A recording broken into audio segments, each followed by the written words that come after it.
Et notre invité politique ce matin, c'est Manuel Bompard, coordinateur de la France Insoumise, député des Bouches-du-Rhône. Bonjour. Bonjour. Alors nous sommes ensemble pendant 20 minutes pour une interview en partenariat avec la presse quotidienne régionale qui est représentée aujourd'hui par Fabrice Wesser-Redon. Bonjour. Bonjour. Rédacteur en chef au groupe EBRA des journaux de l'Est de la France.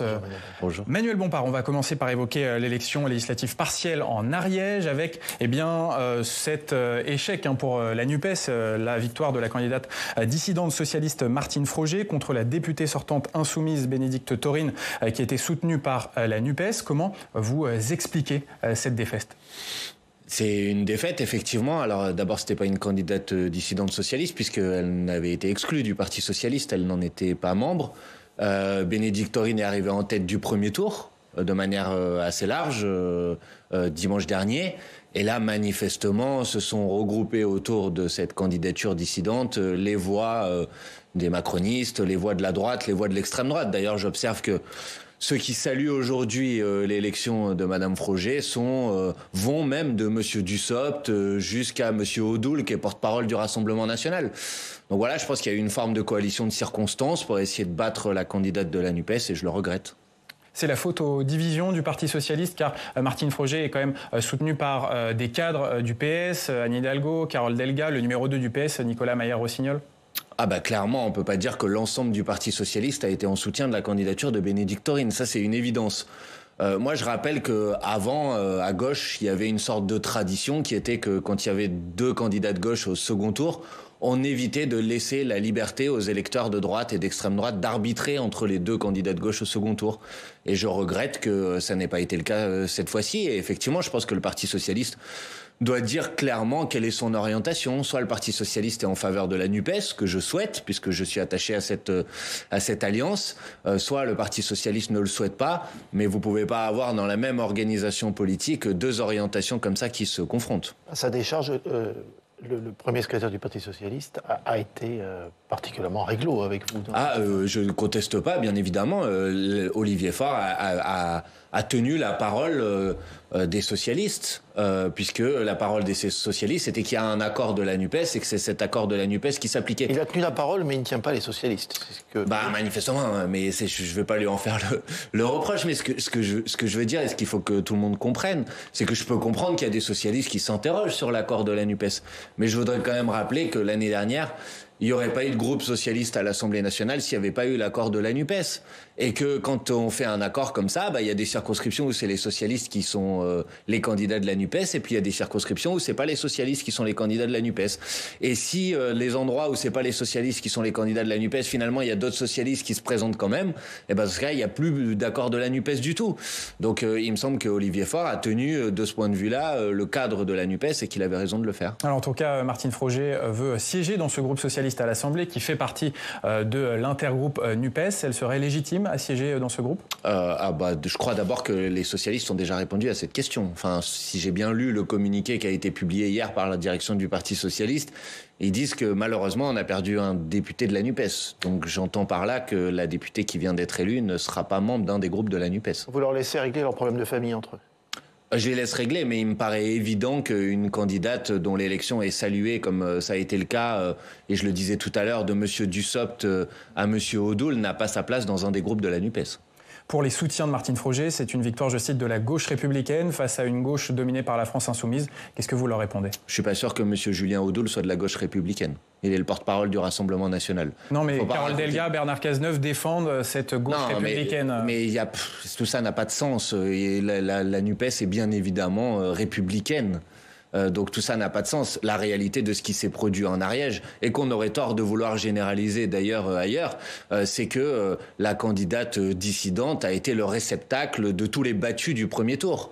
De la candidate macroniste du premier tour, qui, je le rappelle quand même, a fait 10% des voix. C'est un enseignement qui est très important d'un point de vue national, jusqu'au candidat du Rassemblement national qui a été éliminé au premier tour. Et la candidate dissidente a servi de réceptacle à l'ensemble de ces battus du premier tour. Si Madame Madame Delga ou Monsieur Cazeneuve considèrent que c'est un enseignement pour la suite d'être élu au deuxième tour face à la NUPES avec le soutien de la droite et de l'extrême droite, je les laisse à ces approximations ou je les laisse à ces considérations. Est-ce que cette défaite en législative partielle, c'est pas aussi un échec de la stratégie de la France insoumise dans cette mobilisation contre la réforme des retraites, une stratégie avec du bruit, de l'obstruction, parfois même de l'outrance verbale? Non, mais bon, si vous voulez, mais vous pouvez retenir, si vous le souhaitez, juste ce qui s'est passé hier dans une circonscription particulière à l'Ariège. Mais moi, je peux vous parler de l'élection législative partielle qui a eu lieu en Charente au mois de janvier, où nous avons gagné un député de plus, René Pilato, alors qu'il avait perdu au mois de juin. Je peux vous parler d'autres élections législatives partielles qui ont eu lieu hier soir chez les Français de l'étranger, par exemple du candidat Karim Benchek qui a fait 42% des voix au premier tour. Donc voilà, il ne faut pas tirer des enseignements d'une situation particulière avec un second tour tout à fait particulier, parce qu'encore une fois, il opposait une candidate de la NUPES et une candidature dissidente. Mais en tout cas, est-ce que vous êtes prêt à revoir la stratégie de la NUPES? Les socialistes écologistes veulent tout remettre à plat. Même Jean-Luc Mélenchon, hier, disait qu'il était prêt à un acte 2 de la NUPES. Non, mais c'est pas tout remettre à plat. Mais c'est de se poser la question de comment on prolonge, comment on approfondit encore cette stratégie de la NUPES qui, encore une fois, a démontré ses résultats. Il n'y aurait pas eu 151 députés à l'Assemblée nationale de la NUPES s'il n'y avait pas eu cet accord. Donc la question ensuite, c'est comment on avance, comment on franchit une nouvelle étape dans cet accord. Et ça, moi, j'y suis favorable, mais j'y suis pas favorable depuis aujourd'hui. Il y a un mois de ça, j'ai envoyé un courrier aux socialistes, aux écologistes, aux communistes en faisant un certain nombre de propositions pour faire en sorte que la NUPES franchisse une nouvelle étape. Donc oui, il faut le faire. Et il faut qu'on en discute le plus rapidement possible. Manuel Bompard, on va parler du maintien de l'ordre et des violences qu'on connaît actuellement autour de certaines manifestations. Gérald Darmanin, le ministre de l'Intérieur, hier dans le journal du dimanche, estime que l'extrême gauche et notamment la France insoumise fait, je cite, du terrorisme intellectuel en critiquant la police plutôt que les casseurs. Que lui répondez-vous? Bon, d'abord, dans votre question, la France insoumise n'est pas d'extrême gauche. Il faut arrêter avec ce cirque. L'extrême gauche, ça existe en France. Il y a des partis qui se revendiquent de l'extrême gauche. Il faut les respecter. Mais la France insoumise n'est pas d'extrême gauche. Ça, c'est la première chose que je veux dire. C'est pas votre gauche.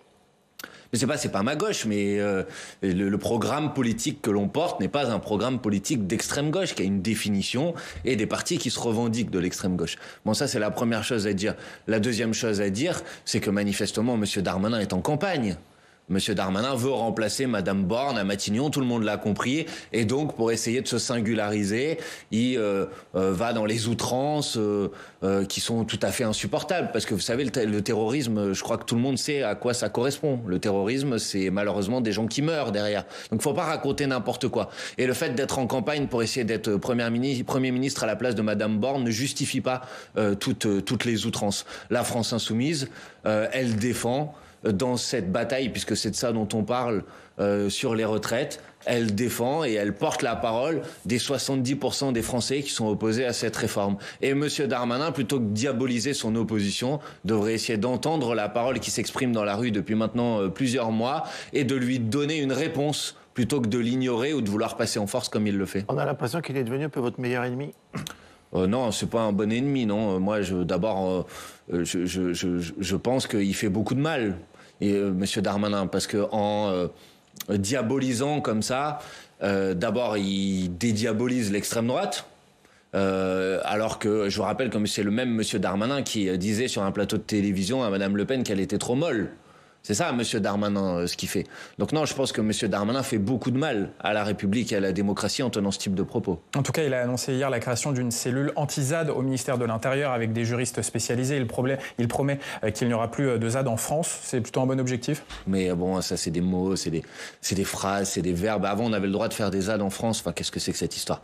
La question qui est posée, quand il y a des gens qui décident d'aller sur un lieu pour s'y installer, pour dénoncer, on peut essayer de s'attaquer à eux si vous voulez, mais la question qui est posée, c'est de savoir pourquoi ils le font. Quand des gens vont manifester contre les bassines, comme c'est le cas, comme ça a été le cas la semaine dernière, on peut, si on veut, effectivement retenir quelques personnes qui sont venues avec des intentions violentes, mais on peut aussi essayer de se poser la question de savoir pourquoi il y avait des milliers de personnes qui sont venues manifester pacifiquement, parce qu'ils sont inquiets sur la manière avec laquelle on va faire face dans les années et les décennies qui viennent à la pénurie pénurie d'eau et au problème de l'eau. Bon, donc c'est à cette question, c'est aux questions de fond qu'il faut répondre. Il faut arrêter en permanence d'essayer de diaboliser, de créer des affrontements. Non, il faut répondre aux questions de fond qui sont posées. Et la question de l'eau, c'est une question centrale. Et ça fait des années et des années que nous le disons. Je rappelle que Jean-Luc Mélenchon a commencé sa campagne présidentielle sur la question de l'eau. Donc vaut mieux s'attaquer au fond des choses plutôt que d'essayer de s'en prendre comme ça aux gens qui manifestent. Mais est-ce que Jean-Luc Mélenchon ne diabolise pas d'un autre côté la police en critiquant l'action des policiers pendant ces manifestations actuellement? Mais pas du tout. Enfin, écoutez, depuis quand dans ce pays on ne peut pas dire que des policiers qui ne respectent pas la déontologie doivent être remis en place et doivent être critiqués? Enfin, qu'est-ce que c'est que cette histoire? C'est-à-dire que maintenant, si on dénonce un certain nombre d'actes qui sont commis, un dispositif de maintien de l'ordre qui est tout à fait excessif et tout à fait qui ne fonctionne pas. Enfin, excusez-moi, mais la responsabilité du ministère de l'Intérieur, c'est quoi? C'est à la fois de permettre qu'il y ait un certain nombre de libertés constitutionnelles qui soient garanties, la liberté de manifester, et en même temps de protéger les personnes qui travaillent sous sa responsabilité, en l'occurrence, dans le cas de Sainte-Soline, les gendarmes. Bon, dans ce qui s'est passé la semaine dernière, aucun de ces deux objectifs n'a été rempli. Donc il y a une doctrine de maintien de l'ordre qu'on a le droit de critiquer, qu'on a le droit de remettre en cause, et tout ça est documenté. Vous avez vu des images. Bon, donc on a quand même le droit de dire ça sans être immédiatement catalogué comme anti-policier ou anti-flic. Il n'y a pas d'anti-flic à la France insoumise. Mais quand les policiers font mal leur travail, on a le droit de le dire. Et puis quand ils font bien leur travail, on le dit aussi. 3 morts cette nuit à Marseille. 14, je crois, depuis le début de l'année sur la ville. C'est la politique Gérald Darmanin qui est en cause. En tout cas, manifestement, Monsieur Darmanin, il est fort pour faire des moulinets de paroles, pour venir faire le gros bras sur les plateaux de télévision, mais pas pour garantir la sécurité des Françaises et des Français.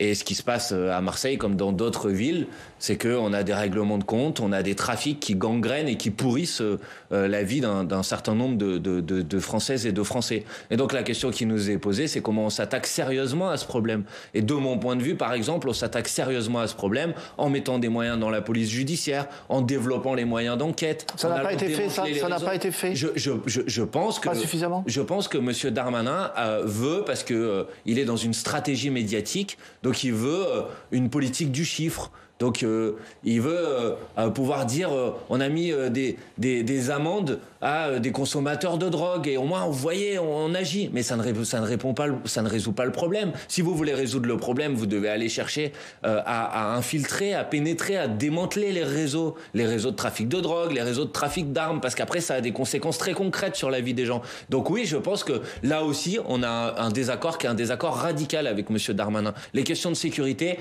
elles méritent mieux que de venir faire les gros bras sur les plateaux de télévision. Elles méritent des résultats qui sont des résultats concrets. Et malheureusement, ils ne sont pas là. Manuel Bompard, on va parler de la réforme des retraites et de la préparation pour le gouvernement de la suite du quinquennat. Elisabeth Borne, la Première ministre, consulte mercredi l'intersyndicale. Est-ce que vous pensez que ces discussions peuvent aboutir à quelque chose ? On va voir. L'intersyndicale, ça fait depuis plusieurs semaines qu'ils demandent à être reçus. Initialement, Madame Borne leur a dit « je veux bien vous recevoir, mais on parlera de tout sauf des retraites », ce qui est quand même lunaire. C'est-à-dire, c'est le sujet qui occupe le pays depuis 2 mois. Il semble maintenant qu'elle accepte l'idée qu'on puisse au moins en parler.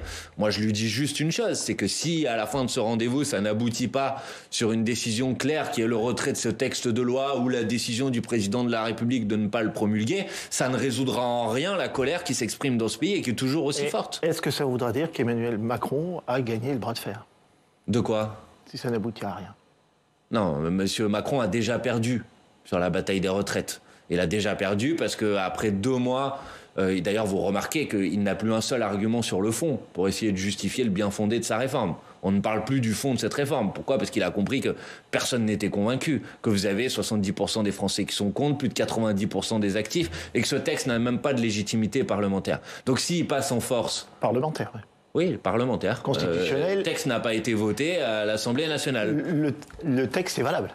Mais que la Constitution lui donne des outils pour passer en force, je ne le conteste pas. Mais c'est pas pour ça que je considère que c'est légitime.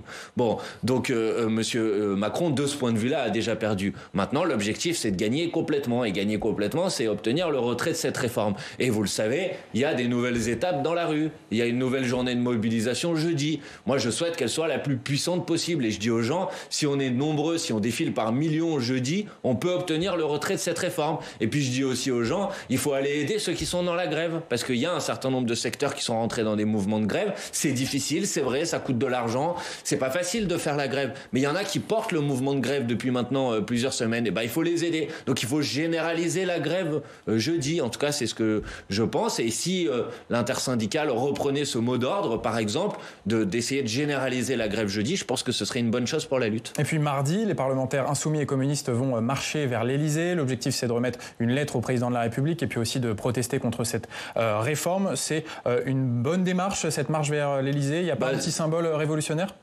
Non, mais ça a été proposé d'abord, je veux le dire, par les députés communistes qui ont souhaité prendre cette initiative. Nous, on s'y joint avec plaisir. Et l'objectif, c'est d'interpeller celui qui décide vraiment. Honnêtement, tout le monde sait que c'est pas Madame Borne qui décide vraiment sur cette réforme des retraites, c'est Monsieur Macron. Donc c'est à lui qu'il faut parler.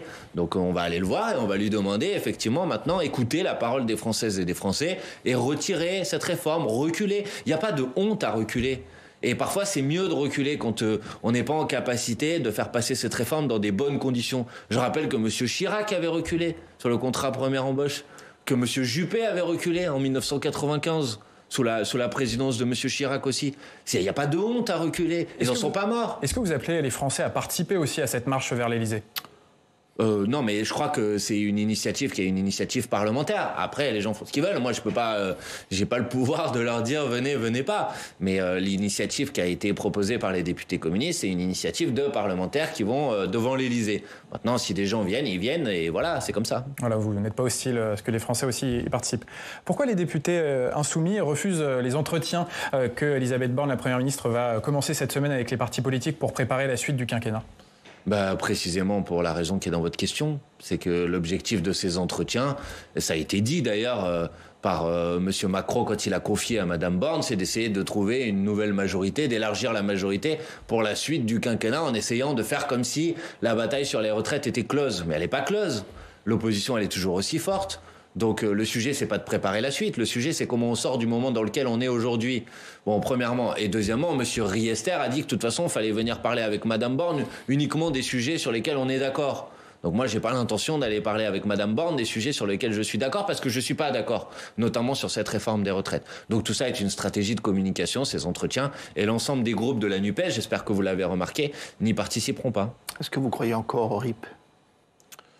Le référendum d'initiative partagée sur la réforme des retraites. En tout cas, nous, on a donné nos signatures pour que cette proposition puisse être examinée par le Conseil constitutionnel. Donc, pourquoi pas ? Mais aujourd'hui, ça, c'est quelque chose de moyen ou de long terme. Aujourd'hui, la bataille, c'est une bataille de court terme. La bataille de court terme, c'est pour obtenir le retrait de ce texte de loi. Et pour obtenir le retrait de ce texte de loi, ça passera pas par le RIP, ça passera par l'extension encore de la mobilisation dans la rue ce jeudi, dans toutes les initiatives qui vont être prises d'ailleurs d'ici là, et par l'extension de la grève. C'est simple, si on veut gagner, c'est comme ça qu'il faut faire. Donc moi, je veux pas que les gens croient qu'il puisse y avoir une autre possibilité pour gagner que celle de se mobiliser. C'est très simple, si vous vous mobilisez pas, à la fin, Monsieur Macron, il passera en force. Voilà, donc chacun a une part de la responsabilité de cette bataille entre ses mains. Il faut se mettre en action, il faut se mettre en mouvement. Emmanuel Bompard, quelques questions sur la fin de vie, puisque la Convention citoyenne sur la fin de vie remet ses travaux aujourd'hui au président de la République. Une convention citoyenne qui s'est prononcée en faveur de l'euthanasie et du suicide assisté. Vous attendez une loi sur ce sujet ? Je pense que c'est nécessaire, effectivement. D'ailleurs, les députés de la France Insoumise, dans leur niche parlementaire, je crois que c'était en 2019 ou en 2020, avaient déposé une proposition de loi sur ce sujet à l'époque. On n'était pas les seuls. D'autres initiatives ont été prises à l'Assemblée nationale. Vous savez, c'est un sujet qui est un sujet par essence et par définition assez transpartisan. Il y a des gens dans toutes les familles politiques qui défendent cette revendication. Donc maintenant, je pense que le débat a suffisamment évolué dans notre pays pour qu'on puisse introduire cette disposition dans la loi. Bon, nous, on pensait même qu'on pouvait l'introduire dans la Constitution. On peut le faire par référendum si on pense que c'est ce qui permet peut-être de donner, j'ai envie de dire, une assise populaire la plus large possible à cette proposition. Ce serait une meilleure solution, un référendum sur la fin de vie ? C'est toujours un sujet qui est complexe, mais comme on sait que c'est un sujet qui renvoie parfois à des choses philosophiques, à des choses qui sont très intimes, je pense que pour que la décision ne soit pas contestée, de ce point de vue-là, un référendum pourrait permettre que tout le monde se dise, bon, voilà, les Français ont choisi, ont tranché, donc maintenant c'est ça la loi. Sur la méthode, la Convention citoyenne, c'était déjà un bon point ? Souhaité par Emmanuel Macron, je le précise. Mais bon, si vous voulez que je dise du bien d'Emmanuel Macron, c'est ça. Ou de la Convention citoyenne, c'est vous qui voyez. Non, mais bon, les conventions citoyennes, c'est une bonne chose si à la fin, ce qui est décidé par les conventions citoyennes devient effectivement une réalité. Donc, si à la fin, ça permet d'aboutir sur une proposition de loi sur la fin de vie et le suicide assisté, très bien. Mais je rappelle que la dernière fois, il y a eu une autre convention citoyenne sur le climat et que les 90% des mesures qui avaient été préconisées par cette convention citoyenne n'ont pas été suivies d'effet. Donc moi, je suis toujours favorable à des dispositifs qui permettent de faire de la politique différemment et de permettre aux citoyens d'avoir des pouvoirs de décision. Mais à la fin, il ne faut pas enterrer ce qu'ils préconisent parce que ça ne convient pas au président de la République. Donc pour répondre à votre question, je vais dire on en reparle dans un an et on verra si ça aboutit effectivement sur un changement de la loi. Alors il y a une autre loi importante qui va être présentée demain au Conseil des ministres, c'est la loi de programmation militaire. 413 milliards d'euros vont être investis pour nos armées d'ici à 2030. C'est nécessaire ou c'est un peu excessif ce montant ? D'abord, ça démontre que contrairement à ce qu'on dit sur l'autre sujet dont on parlait tout à l'heure sur les retraites, quand on veut aller chercher des ressources financières, on est en capacité de le faire. Donc les arguments qui consistaient à dire on n'a pas d'autre choix que de reculer l'âge de départ à la retraite parce que sinon c'est la faillite, la ruine. Monsieur Dussopt avait dit ça à l'Assemblée nationale. Tout le monde doit se rendre compte à ce moment-là que ces arguments sont des arguments complètement loufoques. Pour le reste, nos armées, notre capacité de défense, elle doit avoir des moyens financiers pour qu'on soit en capacité de se défendre tout simplement. Donc moi, sur le principe, j'ai pas d'objection sur le sujet. C'était un engagement qu'on avait pris aussi de faire en sorte que nos armées soient suffisamment équipées pour pouvoir nous défendre dans des bonnes conditions. Donc les députés insoumis voteront cette loi de programmation militaire ? Non, je suis pas en train de vous dire ça. Ça, on verra.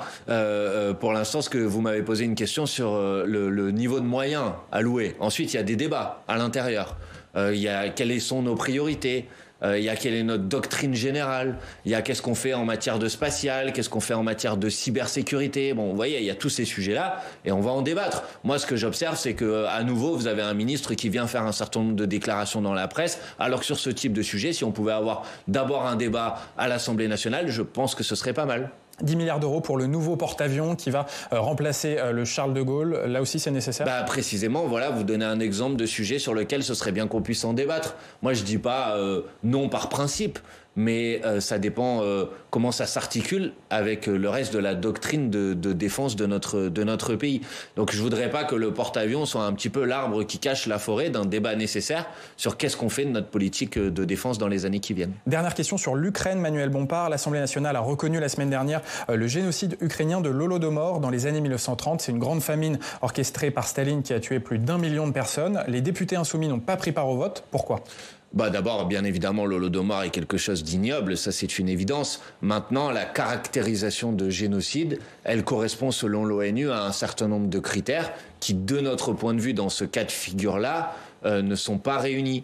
Et je crois qu'il faut faire toujours attention quand l'Assemblée nationale veut commencer à écrire l'histoire, c'est aux historiens de le faire. Il y a 3 génocides qui sont reconnus aujourd'hui à l'échelle internationale.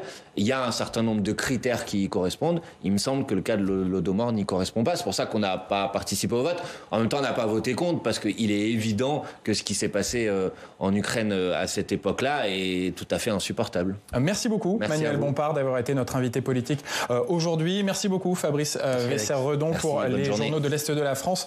Tout de suite, le Club des Territoires.